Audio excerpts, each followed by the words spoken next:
My mother was not home. I stared at the smooth covers of her bed, my slender hope that she had overslept shriveled away. Could she be in the forest? Li Wei wondered. She is not there. I searched for her aura as I flew over it. I turned to Ping Er. What did Mother say when she left? She asked me to summon a cloud for her. I had done it before and taught her how to ride it. Her face was ashen as she clasped her hands together. Is the Emperor angry? Surely it can't be that great an offense, forgetting to light the moon once in all these years. I will light the lanterns in her stead, Li Wei offered, evading her question. What use is that now? Despair welled up as I recalled the Empress's outrage, the guests decrying the ill omen, and General Wu's spiteful accusations, all fanning the Emperor's temper into a raging blaze. Better late to task than to leave it undone, he said, striding toward the door. I flushed at my thoughtless words. Li Wei, thank you, I called out to him. He stopped by the entrance, a ghost of a smile on his lips. Xingyan, I have said before, there is no need for thanks between you and me. Without another word, he left, his back straight, his shoulders pulled more taut than usual. I searched my mother's room, as neat as always, the wooden shelves uncluttered except for a few plants and ornaments. A book lay on the table beside her bed, with an archer and those 10 suns painted on its cover. The story of my father's legend of how he had slain the sunbirds. A folded piece of paper lay beside it. I picked it up, startled to see the characters in unfamiliar strokes. Who would have written to my mother? A violation to read something addressed to another, but perhaps this was a clue to her disappearance. Smoothing out the paper, my eyes darted across the characters. Tonight you will find what you seek in the realm of mortals. My chest clenched with foreboding. Racing to my room, I grabbed my bow, heading outside to summon a cloud. Careless to not think of this before. Since regaining her freedom, there was one place my mother returned to whenever she could get away, even though it was frowned upon, even though she risked punishment by entering the mortal realm without permission. At the point where the two rivers merged, near where the black dragon had been imprisoned, rose a hill covered with white flowers like snow half thawed in spring. A marble grave lay upon it, curved like a crescent, the characters of my father's name gleaming in gold.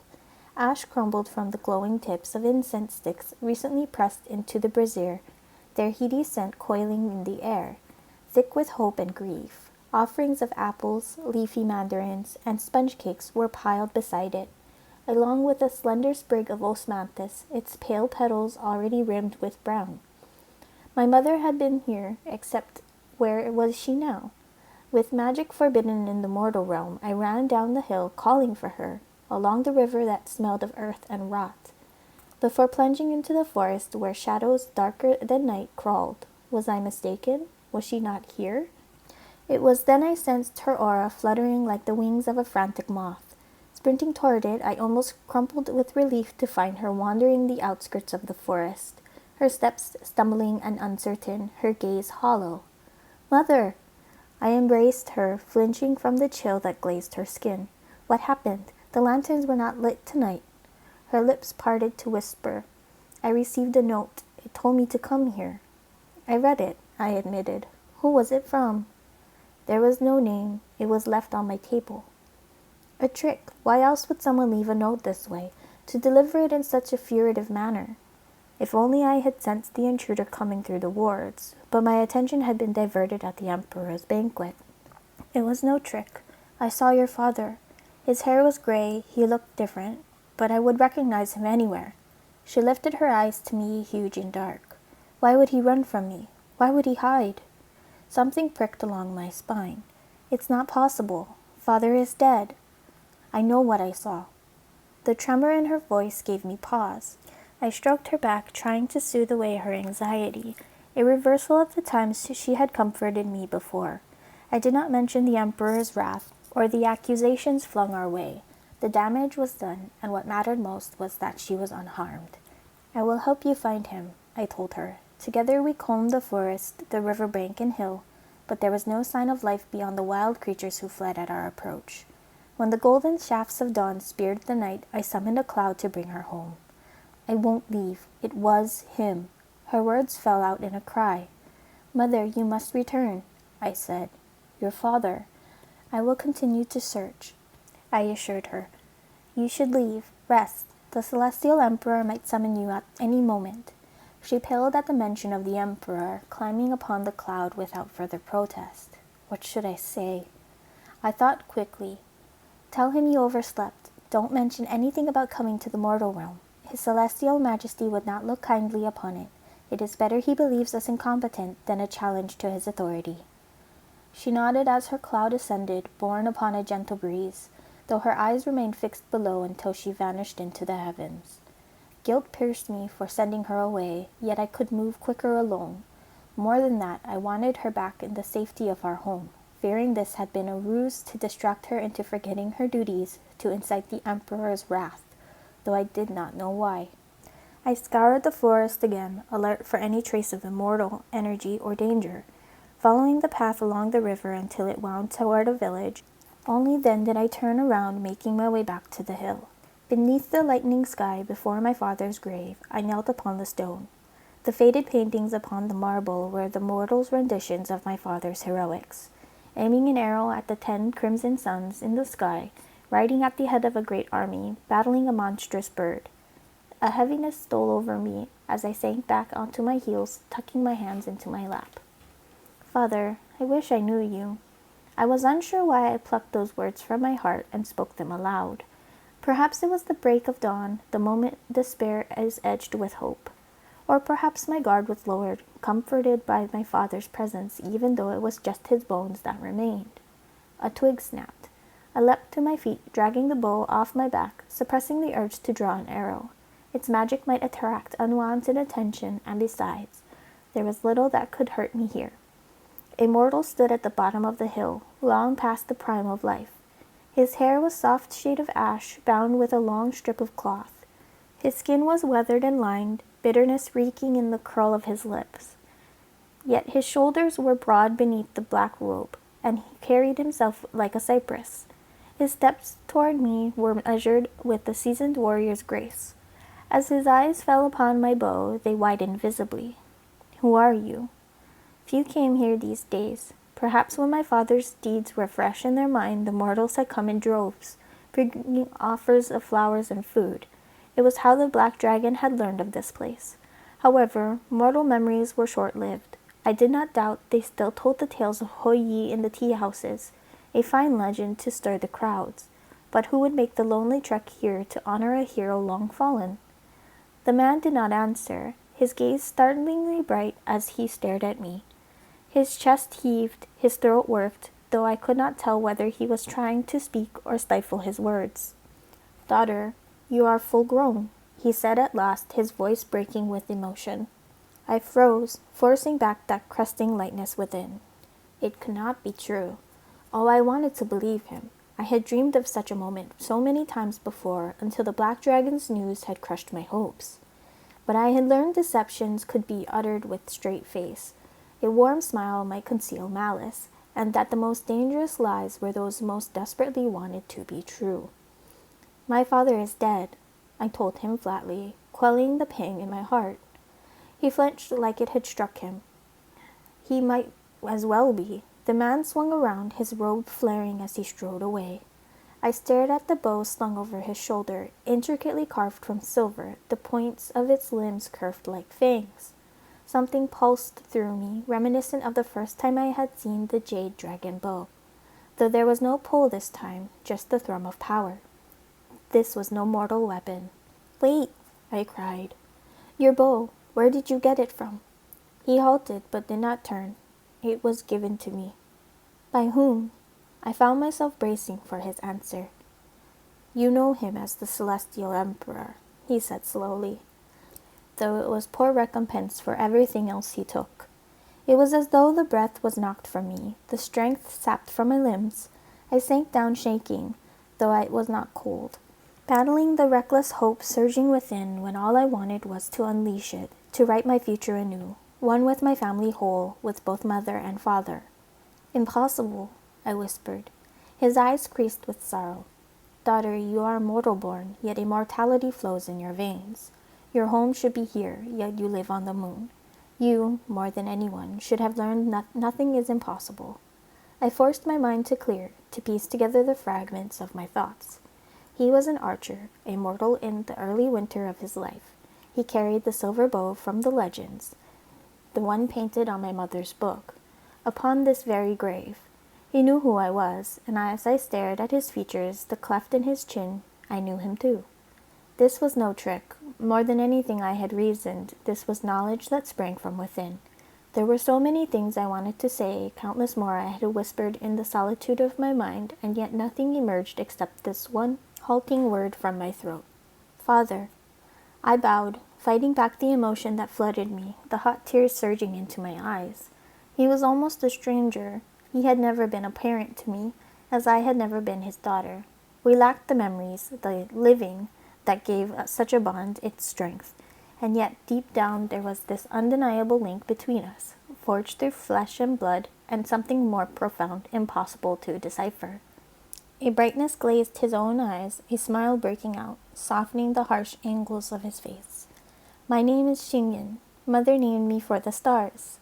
A strange thing for a daughter to tell her father, but perhaps he did not know and was unsure how to ask. A good name, he said hoarsely.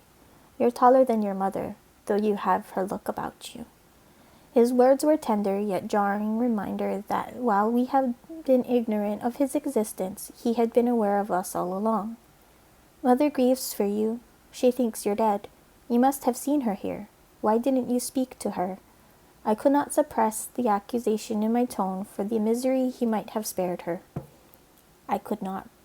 Was it regret that flashed across his face, yearning, sorrow, or anger? I thought of how she had taken the elixir from him, the one he had earned, the one he had forsaken for her. Do you blame her, me, for endangering her life?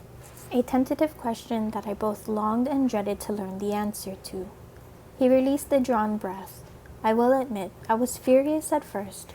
When I saw her flying to the skies, I wondered, had it been her scheme all along to become immortal, a goddess? Only later did I realize my own mistakes, letting my fears silence hers, ignoring the doctors who said what I did not want to hear, which terrified me more than any battle I had fought. That's what comes of being revered. You start to believe you're infallible, that you can bend fate to your will. But there are some things in the world no power can alter.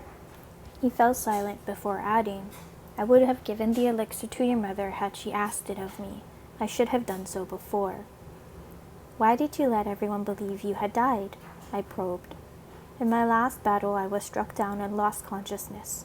When I recovered, I found myself abandoned in a strange land. It took months before I made my way back. A shock to find news of my death abounded. However, there was also freedom in this, a chance to live for myself again, without being commanded or begged to go where danger lurked. His gaze dropped to the ground. I also hoped your mother might hear of my death, for even if she no longer loved me, she might come pay her respects out of obligation, if nothing else, so I might see her again. A shadow fell over his face. I waited, eagerly at first, my mind turning over all we should say. I need not have bothered. The years crept up on me before I knew it. My hope grew tarnished with dread, then shame, that she would see me this way, while she remained untouched by age. And when I finally saw her, it was too late. The tips of his fingers brushed his cheek, tracing the lines on them. A tightness gripped my chest. Despite their parting, my parents loved each other still. Don't blame her, Father. She could not come before. Why not? He hurled the question as though it had haunted him all this time. She was punished by the Celestial Emperor for taking the elixir. She could not leave the moon until a year ago. His fingers curled into a fist. I should not be surprised. It was the Celestial Emperor who deceived me, sending me from my home with false promises and lies.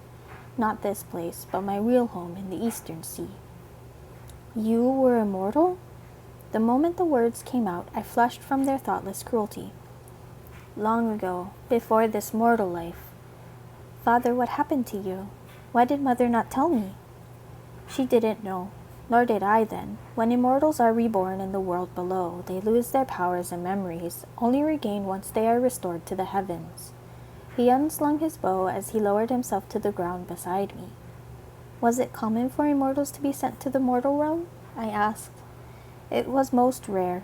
While it can help strengthen an immortal's power, few are willing to undergo the trials of a mortal life. It is only done in the gravest of circumstances with the celestial emperor's consent, for the elixir is needed to restore them to the heavens.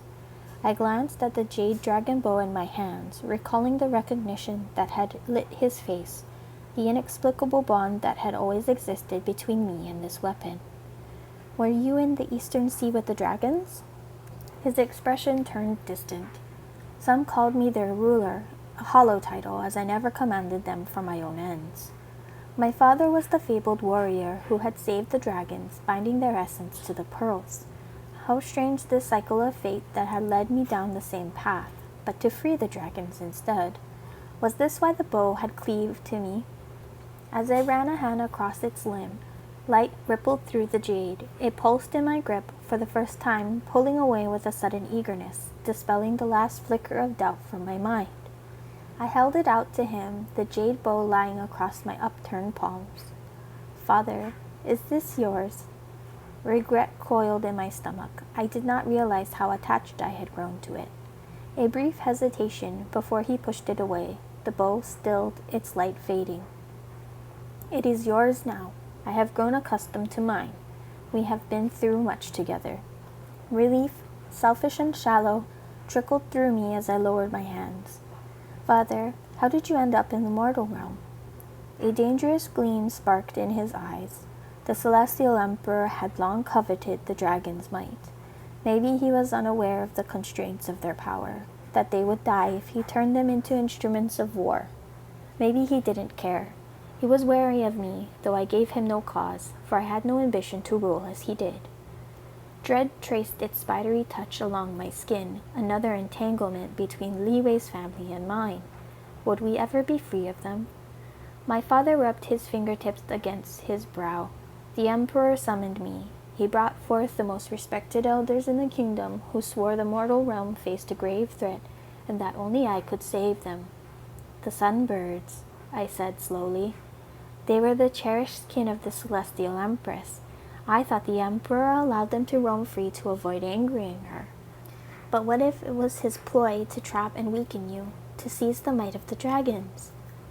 He nodded. Such schemes would fit his nature, both cunning and grasping. Why did you believe him, knowing what you did? I asked. Fool that I was, I did not ask too many questions. My pride strove to be so noble a cause. I believed those respectable celestials who told me that to protect the mortals I had to become one of them. Perhaps the emperor tricked them too. There is no better liar than those convinced they speak the truth. The emperor vowed he would protect me, that he would grant me the elixir once I fulfilled this quest. A sacred and unbreakable oath sworn upon his honor and the lives of his descendants. He drew a heavy breath before continuing, and so I accepted. I returned the pearls to the dragons, the last thing I did before drinking the tea of oblivion, which erased my memories before I was cast down to the mortal realm. How do you remember this if you drank the tea of oblivion? I asked. A drop of elixir remained in the bottle. After your mother left, I swallowed it, though sometimes I wished I had not. It's no blessing to have such memories restored. Rage and grief are pitiless beasts that devour the heart and mind. Something jarred me. The dragon's ruler has been gone for centuries, while the sunbirds were shot down just a few decades ago. That was the depth of the emperor's deception, he seethed. I was sent down far too early, living one mortal life after the other, until finally the foretold calamity arose, the 10 sunbirds taking to the skies. An immortal appeared, gifting me this bow and a jade pendant to protect me from the sunbird's flame. Even the emperors must keep their word, especially those sworn upon the lives of their kin. Moreover, the dragons were no longer a threat to him, nor was I. My fingers brushed the pendant around my neck, pulling it out. It was cracked, its power gone. Though I wore it out of sentimentality, he stared at it, his throat working with sudden emotion. I gave that to your mother. I told her it would keep her safe, but I was wrong. No amulet could have protected her from the danger which threatened her. He said in a low voice, The rest you've heard in the tales. I shot the sunbirds, I fulfilled the quest, believing myself a hero when I was the celestial emperor's dupe. His face flushed with anger, yet if he had not been tricked, he would never have met my mother. It was hard for me to mourn that which had given me life. I do not regret it, he said firmly. Because of mother, because of you both. When the emperor bestowed the elixir upon me, I thought it a magnanimous gift, ignorant of the true reason behind it. Even if I had, it would have changed nothing. Except it was my mother who drank it. Had the emperor's anger at this turn of events been a pretense to satisfy the court? Perhaps it was also to instill fear in those who thought of disobeying him. It struck me then, my father had been better protected as a mortal from the celestial empress's wrath, for immortals could not strike them without just cause. I should not have come, he said. I stayed away for a while because to see your mother gave me as much pain as it did joy. Tendrils of unease unfurled within me. Why did you come today? I received a note. I was curious even as I sensed something amiss. Your mother seemed different today, restless, like she was searching for something. Caught off guard, I was careless. She saw me before I hid. Who had sent the note? Who had plotted for my mother to forget her duty? Wu Gong's gloating face swam across my mind, his readiness in accusing my mother of treachery at the banquet. Moreover, he knew our home, where to plant the letter. He could easily have instructed one of his servants. And he was familiar with this realm, having been mortal himself. Was this an elaborate scheme to give the emperor an excuse to fault us? My throat went dry at the thought. Daughter, it was selfish of me, but I wanted to speak to you just once. I didn't know if I would get another chance. Don't tell your mother. I do not wish to cause her more grief, to have her mourn me again. A fit of coughing came over him, his body heaving as he pressed a piece of cloth to his mouth. When he dropped it down, it was soaked with dark liquid, blood. My insides wrenched tight. Father, are you ill? When he did not reply, I imagined the numerous ailments that could end a mortal's life. Taking his hand, I channeled my magic sparingly to avoid detection. While I was no healer, I possessed some minor skills. I searched his body, seeking the cause of his discomfort. Yet I could find no bone to heal, no wound to staunch. Those sicknesses bred within the body, those ingrained in the flesh, I could not heal, for immortals do not suffer them. And even if I could not protect my father from the greatest debt to his life. I could not return what time had stolen, unless I restored the immortality he had lost. Will the emperor give you the elixir again? I asked urgently. He has fulfilled his obligation to me. He will never relinquish it again. Despair swelled through me, heavy and bleak. What can I do, father? His smile struck the years away. I saw the man my mother had loved, with gentle humor and warmth in his eyes. Then the shadows descended once more, cloaking him in gray. This is enough, more than I had hoped for, to see you this once, to hear you acknowledge me. Don't endanger yourself. There is nothing you can do, for the doctors say I have just little time left. I lifted my chin, studying the paintings of his accomplishments upon the marble grave. A miracle, and yet almost a curse, that I had found my father only to learn he was dying. Joy tainted with the promise of sorrow. No, not a curse, I corrected myself. An opportunity. It was not too late, not while he lived. We had a chance to be a family again, to mend that which had been broken, a prize beyond my wildest dreams, though I did not delude myself into thinking it would be easily won. I am your daughter, I told him, and I will bring you home.